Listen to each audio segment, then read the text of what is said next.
Appreciate you. Thank you.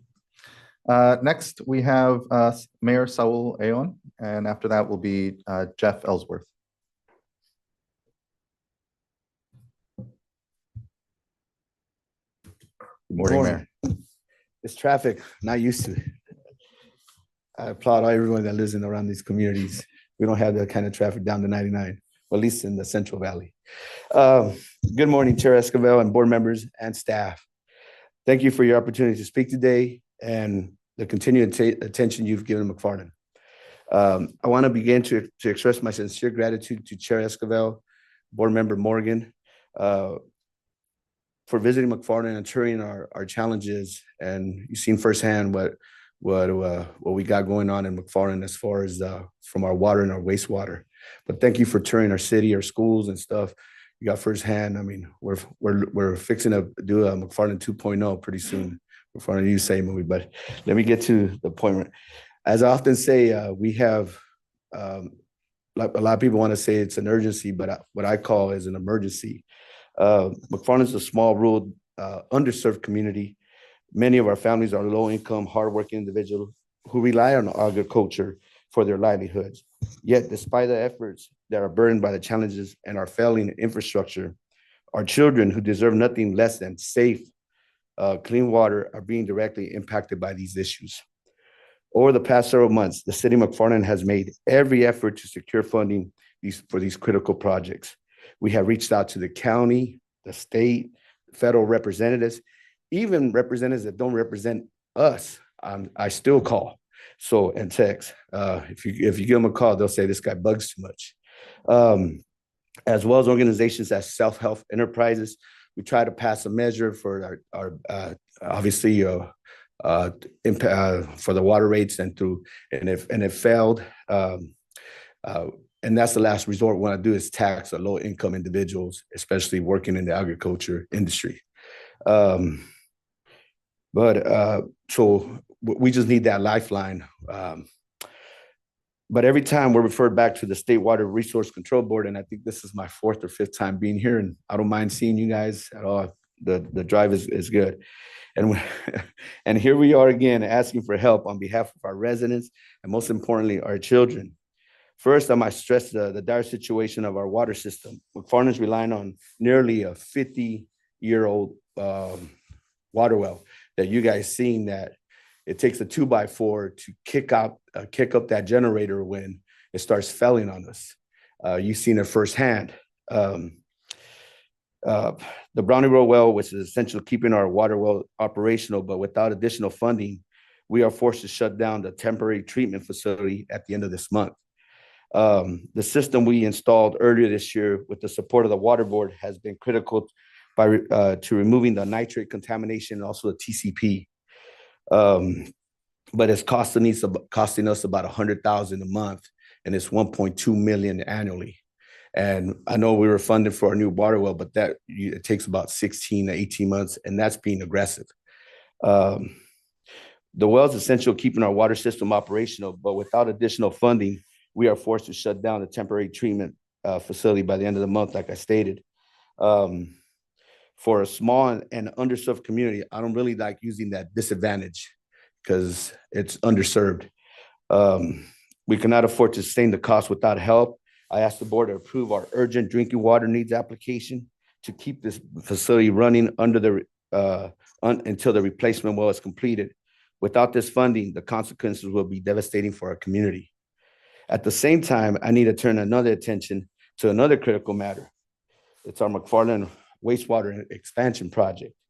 Our wastewater treatment plant is nearing its permitted capacity and struggling to meet compliance requirements. This is not a distant concern. It's a challenge that requires immediate action. Just recently, we faced an emergency at the plant, requiring the removal of 6 feet of solids from one lagoon to another. The efforts cost our city over $361,000. It took staff nearly a month to complete the project. The expansion project will allow us to handle increased flows, manage solids more efficiently, and ensure compliance with the regulatory requirements. This is not about preparing for the future. It's addressing a critical and crucial need. The expansion project will reduce the need for costly emergency interventions and provide much needed stability for our wastewater system. Unfortunately, McFarland was recently removed from the Water Board's priority list for this project. I urge the board to reconsider that decision. We're at the tipping point. If we don't act now, the consequences could be tragic, not just for our city infrastructure, but the health and safety of our families. Let me remind you one thing. When McFarland receives funding, we deliver results. Earlier this year, funds were awarded for the Brownie Road treatment facility. We had it installed and operational less than 3 months. We are small, but we're efficient, and we know how to get the job done. I respectfully ask the board to approve our urgent drinking water needs application to keep the Brownie Road well operational and to place McFarland's wastewater expansion project back on the priority list. Our residents are counting on us. Our children are counting on us. This project are the lifelines of our community, and without them, the consequences will be devastating. We might be a small community, but the needs of our residents are just as important as any other community. Like I often say, it's not an emergency, it's an emergency. And before we get to that point, without your support, with your support, we can protect the health and safety and future of the McFarland families. I just want to finish off with the story. This is my winter break. Obviously, I'm an educator at the high school, and the number one question all my students, I have about 132 students at the high school, and the number one, not concerned, but they always say, "Hey, is it okay to drink our water?" And it's funny. I was telling the staff that during my break, I take my water mug and I go to the sink and I fill it up, and they're looking at me, and I get a group of kids looking at me. And I'm like, "What?" They're like, "You're gonna drink that?" I'm like, "Oh yeah." I start drinking. I said, "I've been drinking it for 45 years. We're good." And then they're like, then I get teachers around me, and I'm like, "I'm gonna drink that." I said, "We have the oversight. The state is managing our water, because you all know with the reliable reporter we have in Bakersfield with that story that was not very accurate. I'm still feeling those questions from a year ago, 2 years ago, that our water was contaminated. And so we still have those pressing issues. But, just to go off the story, it's just our council, our staff is having the oversight and making sure that if we're awarded this funding, we deliver, and we deliver for our residents. So if you have any questions, concerns, comments, I'm here to answer them. Lastly, I want to thank all the staff members, all the board. Thank you for all the work you do. I know you usually get I don't want to say attack, but question and this and that, but it's a thankless job, but we do it because we care and we love our communities. And I want you guys to have an enjoyable holidays, and I appreciate everything you do for our community. So thank you so much. And thank you for your leadership, Mayor. Really appreciate it. It's been great to be able to work with the city here. I know there are monthly meetings going on between our staff and the city staff. I believe we're meeting today. And so we'll make sure, again, the funding agreement for that, the interim solution here was executed in late September. So it's been agreed to.